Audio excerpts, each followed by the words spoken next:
Today I want to show you the differences between the Jesko Attack and the Jesko Absolut. Both of them are absolutely incredible cars, but they are very different. Now both of them are designed for different types of performances, so let's have a closer look. Both of them have very big air intakes in the front with really long front splitters, but of course there's more aerodynamic designs like these wings here on the side on the Attack, which are not there on the Absolut.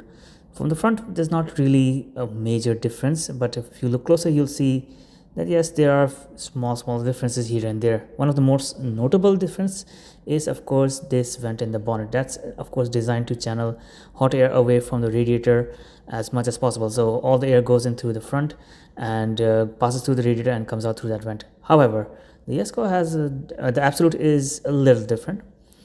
For the front wheels, the fenders have small holes for letting the air out, but on the Attack, it has proper loops, and you can see them here. Most of the cars I've seen have exposed carbon fiber loops, so these are designed to channel the air out of the fender when the front wheels are moving.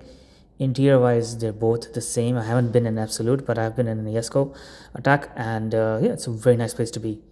So you have small wings on the sides here as well. Those are not there on the Jesko Absolut, and that's of course because to reduce drag as much as possible. So yeah, design wise they're very similar, but these small changes, these are there for big effects. Both of them have the 5-liter twin turbo V8 engine, which can churn out 1600 horsepower. But as you can see here, the wheels on the Absolut are a little different. So you can see this is basically a carbon fiber wheel with some extra carbon fiber fittings to reduce drag as much as possible, since the rear wheel doesn't really move that much and steer that much.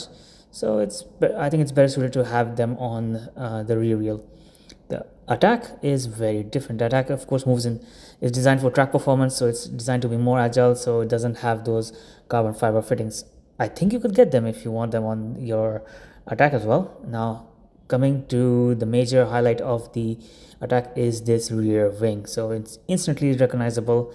The Attack has this wing to generate downforce as much as possible and to help in braking and cornering. So the rear end is also a little different in both the cars. You can see that there's quite a gap between the body and the rear wing, because the rear wing is basically extending from the engine bay. And then for added air inflow, there's also hidden air intakes, which you don't really notice it until you see the car in person. However, on the Absolut, things are a little different. You still have air intakes here, but instead of the massive wing, you have these fins. These are designed to keep the car stable as much as possible. Now the rear of the Absolut is a little longer, so you can say it's a long tail version of the Jesko range, and yeah, it's also a little sleeker, but there's one more major difference. The way the rear is designed is also very different.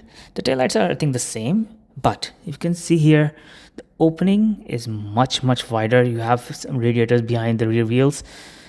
This rear is a little different than you have on the Attack. So basically the Absolut is more resembling the Regera, which is designed for more comfortable drive, and it's also a little longer than say the Agera that you have right in front of it. So all three of these, the Regera, the Agera and the Jesko Attack, are all in exposed carbon fiber, and they look incredible. So let's have a look at the rear end of the Jesko Attack. So the Jesko Attack is designed for high performance around the racetrack, so its rear end is a little different. There's basically the rear is fully exposed, but it's a lot less exposed. There's a lot of body panels that are underneath the taillights, which are not there in the Absolut. The Absolut has a longer, more exposed rear end, and I think aside from the ring, the rear end in the Absolut looks much nicer. Even in person, the Attack is great. It's like a 911 GT3 RS of the Koenigsegg range, and the Absolut is more of the Chiron Super Sport competitor. This is the first time I'm ever seeing 5 Koenigsegg's together and both the Jeskos together. So yeah, I'm really excited, and standing in the middle, I feel like I'm surrounded by dragons, investors. Let me know which Koenigsegg Jesko is your favorite. Today, I want to show you the differences